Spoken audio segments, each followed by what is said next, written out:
na hora de fazer check-in e viajar pelos 5 continentes na Rádio Observador. Todas as semanas analisamos a geopolítica internacional, sempre com o historiador Bruno Cardoso Reis. Olá, Bruno. Esta é a nossa última viagem do ano e por isso vamos também olhar para o que podemos esperar para 2024. Começamos na guerra no Médio Oriente.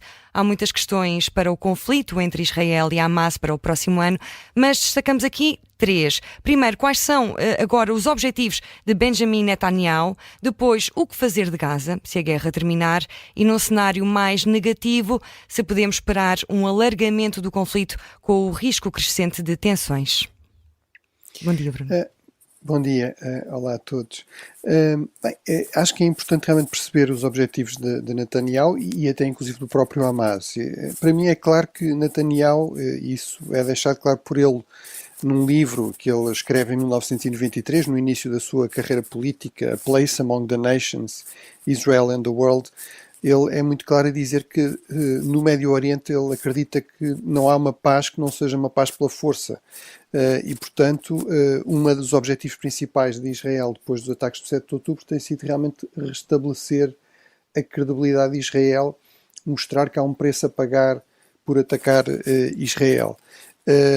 E deixar claramente o Hamas muito enfraquecido, se não o conseguir eliminar completamente. Também parece evidente que no caso de Benjamin Netanyahu, depois do terrível fracasso que foi o 7 de outubro, que danificou muito aquilo que é o seu principal crédito político, que é a ideia de que ele pode ser muitas coisas, inclusive até eventualmente estar envolvido em negócios escuros, corrupção, etc., mas era alguém que assegurava, garantia a segurança de Israel, até por ser um falcão, ser um duro. A verdade é que isso ficou muito afetado pelo 7 de outubro e, portanto, para sobreviver politicamente, ele precisa de alcançar aqui uma grande vitória, uma vitória decisiva. Ora, isso parece extremamente difícil de alcançar e, portanto, pode levar realmente Netanyahu a apostar no prolongar do conflito, no intensificar do conflito, para além daquilo que seria razoável. Do lado palestiniano e sobretudo do lado do Hamas também importa perguntar exatamente o que é que eles querem. Parece-me evidente que o Hamas sabia que ia haver um ataque de grande escala por parte de Israel e, portanto, nomeadamente esta tragédia enorme para os civis de Gaza, esta enorme quantidade de mortos civis, era algo que o Hamas esperava e provavelmente até desejava para procurar criar aqui uma pressão sobre Israel, para procurar danificar a credibilidade internacional de Israel. Agora, também me parece que havia uma outra coisa que o Hamas esperava e que essa realmente não se confirmou, que era um apoio muito mais forte e decidido do Irão e dos seus aliados regionais, nomeadamente do Hezbollah, no sul do Líbano, e de outros grupos, na Síria, no Iraque e sobretudo também dos Houthis no Iémen. É verdade que existe algum apoio e tem havido alguns ataques do Hezbollah e dos Houthis, mas numa escala relativamente reduzida, relativamente contida. E, sobretudo, não houve qualquer envolvimento direto do Irão no conflito. E, realmente, esse é o grande risco, a questão do alargamento regional. O próprio general Gantz, que é um representante, digamos, dos moderados, da oposição moderada que aceitou entrar no governo e no gabinete de guerra, veio ameaçar publicamente o Hezbollah nos últimos dias, dizendo que a situação não era sustentável no norte de Israel, muita da população civil teve de ser evacuada e, portanto, que se a situação não fosse resolvida pelo governo libanês, pelas Nações Unidas, que têm uma missão no sul do Líbano, que Israel ia ter de intervir com mais força. E, portanto, isso mostra bem que este risco não é um risco apenas teórico. Claro. Também me parece que na questão do Estreito de Aden e das ações dos Houthis contra a navegação, aquilo que tem estado a ser feito pelos Estados Unidos é importante. Esta ideia de tentar criar uma coligação para patrulhar essa zona, para proteger a navegação, é muito importante, mas provavelmente não é suficiente e, portanto, acho que devemos preparar realmente para a possibilidade de que se confirme aquilo que muitas vezes se diz no Médio Oriente, que é, no Médio Oriente, um pessimista diz isto não pode piorar e um otimista diz pode piorar, sim senhor.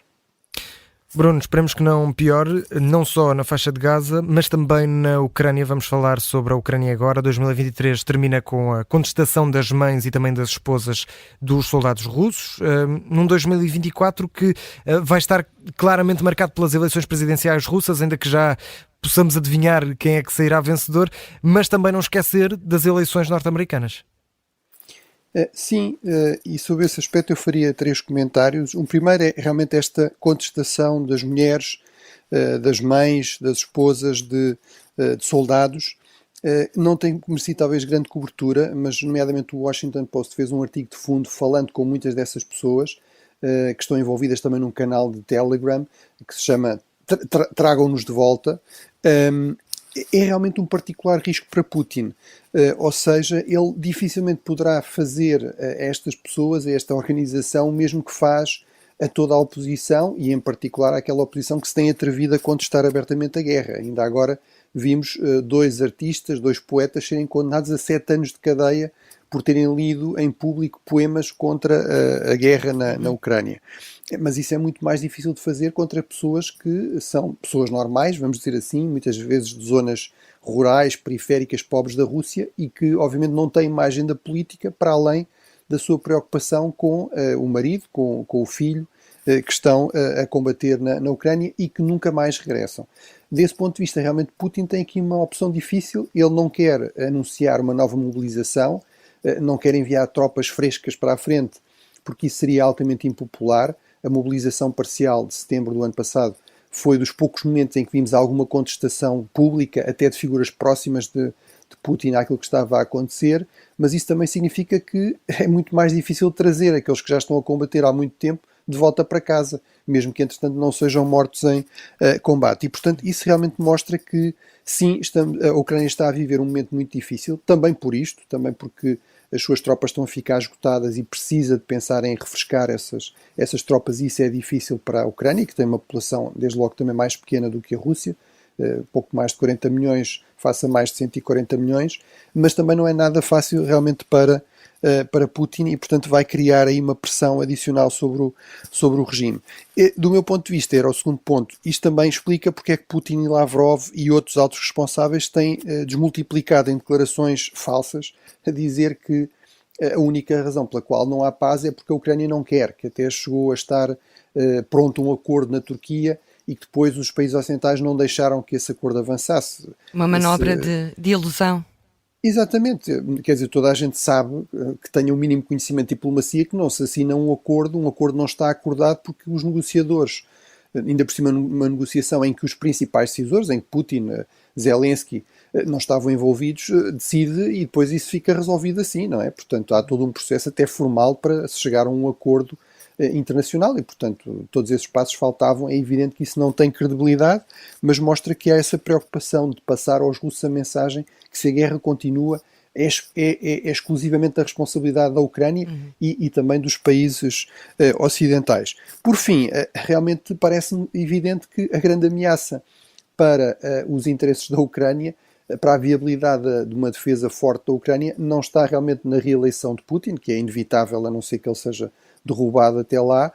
Não há uma oposição credível, ela não pode emergir neste contexto na Rússia, mas vem realmente da possibilidade da reeleição de Donald Trump, que neste momento é o candidato mais provável dos republicanos, apesar de várias dificuldades, inclusive judiciais, que é muito hostil a qualquer ajuda externa, e também em relação à ajuda externa à Ucrânia, que tem uma fascinação por autocratas como Putin e uma obsessão com ganhar o Prémio Nobel da Paz, conseguindo um grande acordo internacional quase a qualquer preço, e portanto isso obviamente criaria aqui uma situação muito difícil para a Ucrânia e muito mais favorável à Rússia. E Bruno, vamos agora até a África. Tivemos eleições na República Democrática do Congo, eleições muito conturbadas, onde morreram pelo menos 19 pessoas. Entretanto, 5 candidatos pediram a anulação dos resultados. Isto pode prolongar a guerra que continua no leste do país? Bem, não é certamente uma boa notícia, embora não seja propriamente inesperada. Aqui um ponto importante é que realmente não só em termos da África, mas em termos do Congo em particular, realmente a política pós-independência tem sido extremamente conturbada ou extremamente repressiva. Desde a independência em 1960 houve logo a seguir uma série de guerras, basicamente até 1965. De 65 a 97 o país foi dominado por um autocrata, um cleptocrata, bastante repressivo, Mobutu Sese Seko, e depois disso voltou-se a um ciclo de várias guerras civis, de grande conturbação e violência política.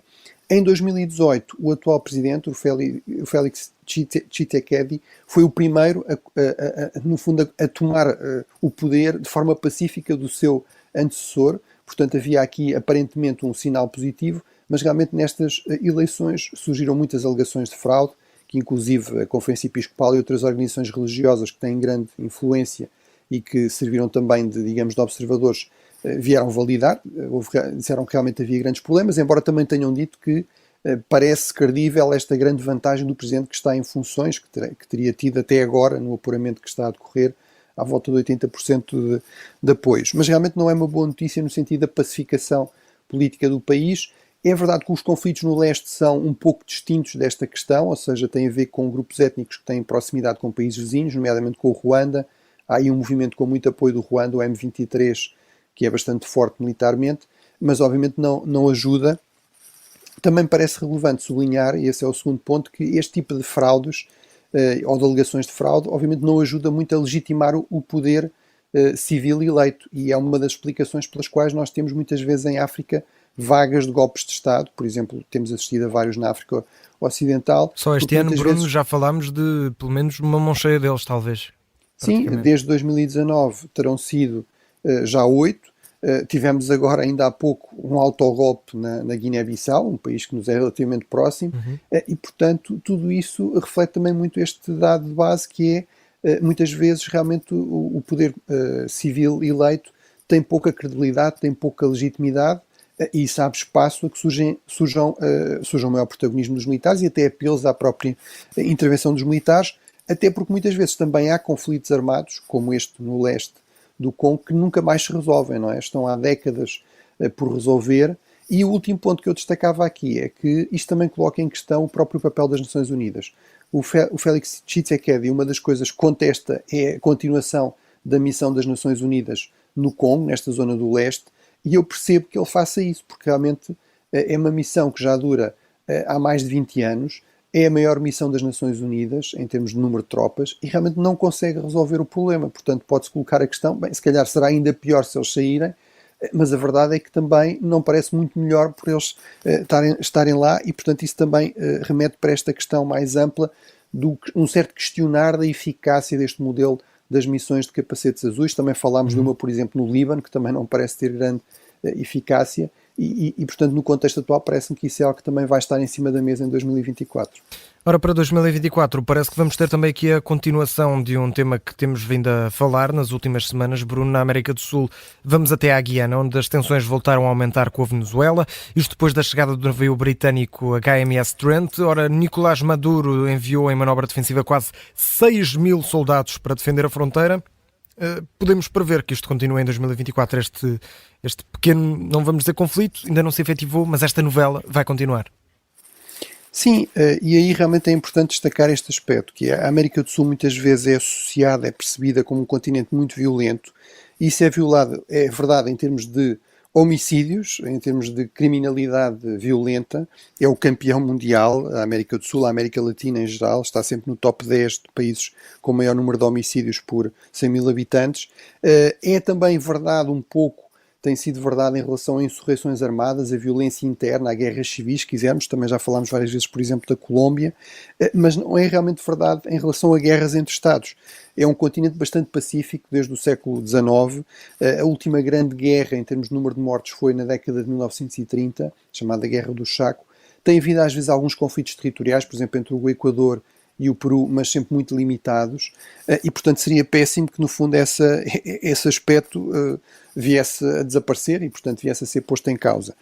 O segundo aspecto que é fundamental é que isto parece-me confirmar também que estamos aqui a assistir a uma manobra política por parte do regime de Maduro, o regime chavista da Venezuela, que vai querer manter no fundo esta novela a decorrer.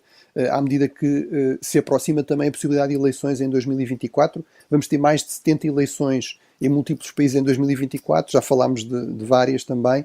Uma delas será também na Venezuela, em princípio, e, portanto, interessa a Maduro, no fundo, acenar com esta bandeira nacionalista. Para ser claro e para terminar, em terceiro lugar, é evidente que não é um navio britânico que vai invadir ou ameaçar a Venezuela. Não estamos a falar das Malvinas. Mesmo nas Malvinas, a Grã-Bretanha enviou uma grande frota uma força conjunta. Portanto, é evidente que esta ideia de que isto é uma ameaça para a Venezuela não tem nenhuma credibilidade. E volto a recordar, a Venezuela falou de mobilizar 6 mil soldados para pôr na fronteira. Bem, todas as Forças Armadas da Guiana são 6 mil tropas, portanto isso mostra bem que, obviamente, a Guiana não vai invadir a Venezuela, que tem um exército muitas vezes superior, e portanto esta ideia de que há uma ameaça à Venezuela realmente não tem nenhuma credibilidade. Da Venezuela para a Argentina, 2023 fica também muito marcado pela eleição de Javier Milei. Podemos dizer que foi um ponto de viragem para o continente sul-americano virar mais à direita em 2024, Bruno? Bem, objetivamente não é assim. A maior parte dos países na América Latina continuam a ser governados por governos de esquerda, por presidentes de esquerda. No essencial temos sistemas presidenciais. Os maiores países da América Latina continuam a ter presidentes de esquerda. É o caso do Brasil, é o caso da Colômbia, é o caso do México. O México também vai ter eleições em 2024, mas é para já provável, tendo em conta as sondagens, que, digamos, a sucessora designada do Presidente Obrador, digamos, a nova líder do movimento Morena, também seja eleita. Portanto, não podemos falar nesses termos, mas é verdade que houve algumas vitórias da direita, sobretudo na América do Sul, no Equador, no Uruguai e agora num país bastante importante que é a Argentina, e isso tem algumas consequências, nomeadamente Javier Milei veio confirmar que não vai querer que a Argentina faça parte dos BRICS, foi convidada para esta nova variante dos BRICS, os chamados BRICS+, e realmente não vai aceitar esse convite. Também tem consequências internas, e aqui temos ouvido falar muito até na política portuguesa da Argentina, porque tivemos este paradoxo de um libertário, não só de um liberal, mas de um libertário como Milei, vir, no fundo, procurar governar por decreto,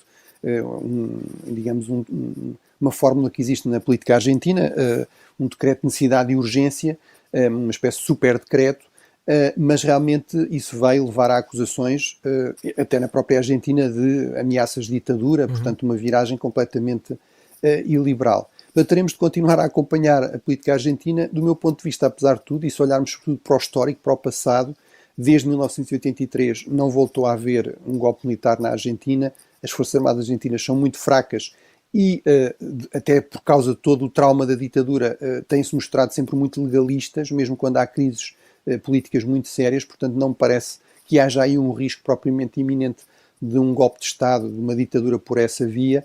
Parece-me que é bastante mais provável que, a haver uma crise política séria, ela tenha a mesma solução que outras no passado recente, certo, que é o afastamento do próprio Presidente. Bruno, muito rapidamente, temos apenas 2 minutos até fecharmos. Vamos até à Ásia, onde a Índia e a Rússia assinaram um acordo para construir armamento de forma conjunta. Pergunto se isto pode ter alguma influência na Guerra Fria que se vive neste momento no continente, que se vive na Ásia. Bem, eu acho que sim, mas não me parece. Poderia ser evidente que isto seria um sinal de que a Índia estava, afinal, a voltar-se contra os Estados Unidos e para a Rússia, mas a verdade é que a grande preocupação da Índia não é os Estados Unidos, não é a Rússia, é a China. E é isso que explica a grande aproximação da Índia aos Estados Unidos. Apesar de algumas crises recentes, houve também alegações, tal como em relação ao Canadá, que nos Estados Unidos teria havido uma tentativa de assassinar um separatista sikh, mas eu acho que a forma muito discreta como essa questão foi resolvida pelos dois lados, até com o presidente Modi da Índia a dizer que sim senhor, ia estudar o assunto e ver se havia algum problema, mostra que realmente a Índia não quer criar tensões nem problemas com os Estados Unidos. Agora, também não quer ser, digamos, um aliado dependente dos Estados Unidos, não quer ser mais um país no bloco dominado pelos Estados Unidos, quer ser um igual, quer manter a sua autonomia estratégica.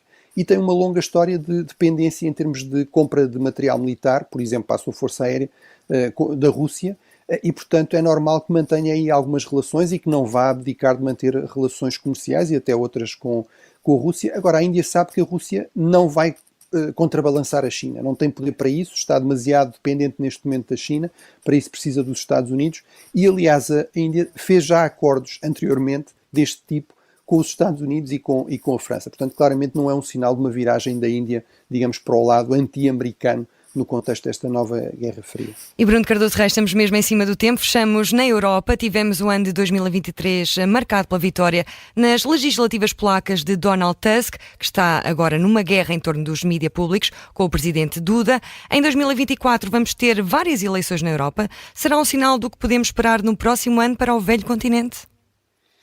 Sim, eu penso que sim. Ou seja, isto recorda-nos que na Polónia é verdade que a oposição ganhou, mas o principal partido continua a ser o PiS, o partido que tinha dominado a política polaca até aqui. O próprio presidente polaco, o presidente Duda, que tem poderes significativos, também continua a pertencer a esse partido e, portanto, há aqui uma dificuldade enorme da oposição cumprir algumas das suas promessas, por exemplo, de acabar com o controle da comunicação social pública pelo PiS, não é? E fazer isso ao mesmo tempo de uma forma que não os faça parecer também eles iliberais e estar a violar, no fundo, a lei e aquilo que são os princípios normais numa democracia pluralista. Portanto, eu acho que este tipo de luta entre liberais e iliberais, entre pluralistas e no fundo, aqueles que defendem uma alternativa mais iliberal, vai continuar a dominar a política europeia durante o próximo ano. Bruno, muito obrigada. Voltamos a viajar pelos 5 continentes na próxima semana, já em 2024. É isso, não é? Umas boas entradas, um bom ano e muitas viagens. É o que isso. nós desejamos a ti, Bruno, e aos Obrigado, bom Feliz ano 2024. também. Bom ano para vocês e para todos os ouvintes, a quem agradeço o interesse. E voltamos realmente a viajar para o ano em que é possível que haja uma pequena surpresa também para compensar umas curtas férias. Sim, Obrigado. senhor. Até para o ano, bom então. ano. Bom ano.